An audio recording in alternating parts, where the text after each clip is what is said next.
mengaku diancam karena berambisi hilangkan korupsi dan kemiskinan. Siapa yang mengancam? Ya orang-orang yang takut cuannya berkurang. Orang-orang yang takut rakyatnya menjadi miskin, menjadi sejahtera. Kalau sejahtera, nanti nggak bisa lagi pakai amplop untuk pemilu di berikutnya. Kan itu sederhananya. Nah, ini kita lihat beberapa komentar dari netizen. Jenderal Jokowi dikeluarkan dari struktur AD. Jenderal orang-orangnya Jokowi maksudnya ya. Entah kenapa Pak Prabowo sepertinya nggak merasa terganggu dengan cawe-cawe dan campur tangan Jokowi dalam pemerintahannya. Padahal rakyatnya terganggu dengan kehadiran ketemu atau ditemui Jokowi dengan berbagai alasan. Ya memang alasannya tadi politik itu bukan hitam putih, bukan straight to the point gitu. Segala sesuatu tuh harus memenuhi rasa-rasa dari berbagai kelompok kan begitu, sehingga ya tadi ujungnya ke sana mungkin jalurnya harus agak bulak-belok dulu. Mudah-mudahan begitu ya. Next, Polri tempatkan prajurit-prajurit Bayangkara terbaik jujur tanpa celah. Jangan ada lagi katrol-katrol jabatan. Ayo Presiden menyeberanglah, berdiri dan berpegangan tangan bersama rakyat Indonesia. Lawan kekuatan yang memporak-porandakan negara selama 10 tahun terakhir ini. Ini yang kita harapkan, sangat kita harapkan.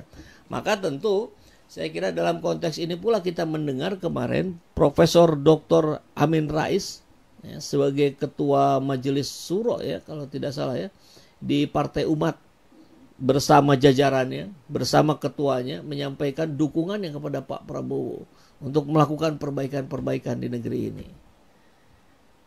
Bersihkan pelan-pelan Om. Pak Prabowo mungkin sudah capek didikte Jokowi. Mungkin Pak Presiden berpikir siapa backing kuat Jokowi sehingga berani ke Jakarta untuk mendikte Presiden. Ya sudah tidak lagi berpikir karena sudah pasti tahu siapa backingnya. Kita juga secara logik kita bisa menangkap juga siapa backingnya Jokowi. Kalau bukan oligarki. Kan begitu. Bersih-bersih ya. Oke. Nah sahabat SZ, karena di waktu yang kurang lebih bersamaan Pak Prabowo sampai menyampaikan begini. Mengaku diancam karena berambisi hilangkan korupsi dan kemiskinan. Siapa yang mengancam? Nah, kan itu pertanyaannya ya. Kita lihat dulu.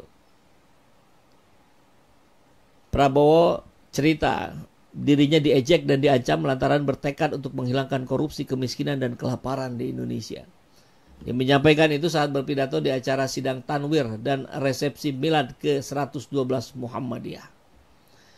Mulanya Prabowo bicara tentang potensi kekayaan yang dimiliki Indonesia, namun dia mengeluhkan potensi itu belum dimanfaatkan secara optimal karena kurang mahirnya menjaga kekayaan tersebut.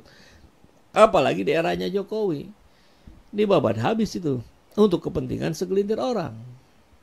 Karena itu saya bertekad untuk mencapai pemerintahan yang bersih dan ini nggak gampang. Begitu katanya ya. Prabowo mengaku mendapat ejekan dan ancaman karena tekadnya memimpin pemerintahan yang bersih. Akan tetapi dia mengatakan sudah terbiasa diejek dan ditertawakan karena ambisinya tersebut. Prabowo berujar ancaman yang diterimanya itu berupa serangan psikologis dan adu domba terhadap program-programnya. Salah satunya adalah program makan bergizi gratis yang dicanangkan. Dia mengatakan ada sejumlah pihak yang menyatakan program itu menurunkan harga indeks saham. Namun dia mengaku tak terlalu memikirkan soal ancaman turunnya indeks itu. Saya jawab nggak punya saham. Dan rakyat di desa-desa juga nggak punya saham. Saya rakyat di kota juga nggak punya saham Pak. Menurut Prabowo bila harga suatu saham jatuh maka akan yang terdampak akibatnya hanyalah pemain-pemain di bursa. Hal itu yang membuat dirinya tetap melanjutkan program makan gratis yang dimulai awal 2025. Mantap Pak Prabowo, gaspol. Tinggal siapa yang mengancam? Ya orang-orang yang takut cuannya berkurang. Orang-orang yang takut rakyatnya menjadi miskin, menjadi sejahtera. Kalau sejahtera nanti nggak bisa lagi pakai amplop untuk pemilu di berikutnya. Kan itu sederhananya. Pendidikannya membaik, kesejahteraannya meningkat, nggak laku lagi itu amplop-amplop. Tapi sekarang berbeda ceritanya. Sekarang amplop masih laku. Yang ditunggu oleh rakyat dalam setiap pemilu, pilkada, segala macam adalah amplop. Bukan pencoblosannya, tapi amplopnya. Nah ini PR kita bersama ya, untuk terus menjadi bagian dari yang memperbaiki negeri ini.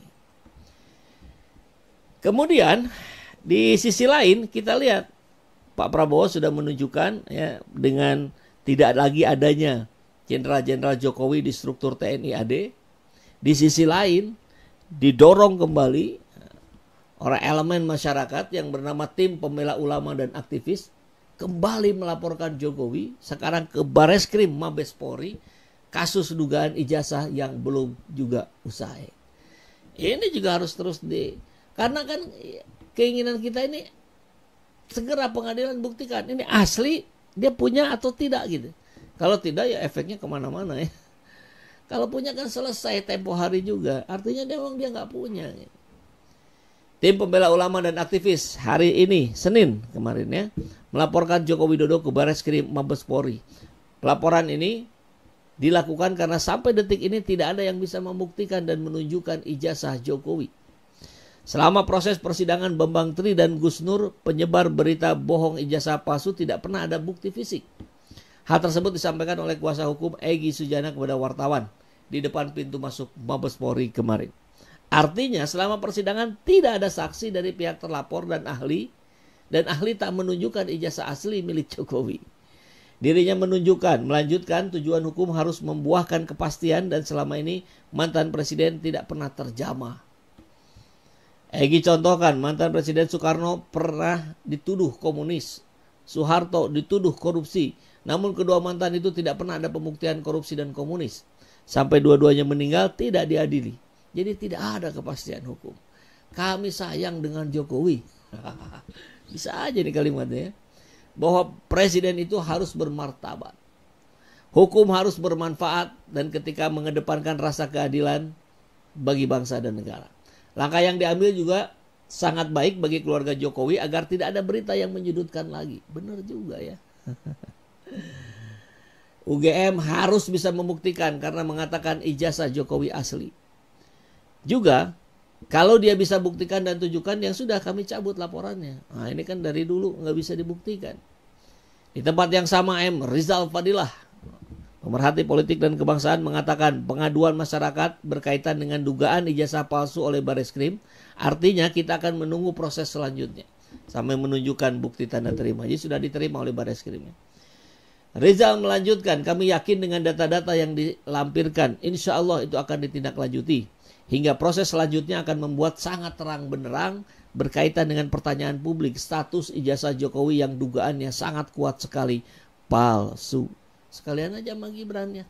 Gibran katanya yang benar tuh, yang kepakai tuh ijazah SMP itu. Padahal syaratnya SMA ya. Jadi setelah perkara perdata di Pengadilan Negeri memutuskan ini bukan objek kata Pengadilan Pusat yang tidak berwenang untuk kasus perdata. Karena tidak berwenang kita lanjutkan. Kira-kira yang berwenangnya siapa? Dan itu pihak kepolisian karena ini menyangkut status palsunya dokumen. Jadi sekarang ke kepolisian. Jadi luar biasa ini kawan-kawan senior ini tidak berhenti ya. Tidak berhenti berjuang. Ini pasal yang bisa dikenakan katanya 263. Membuat dan menggunakan dokumen palsu. Dan ijazah itu adalah dokumen. Atau pasal 264 terkait dokumen otentik. Baik pembuatan maupun penggunaan.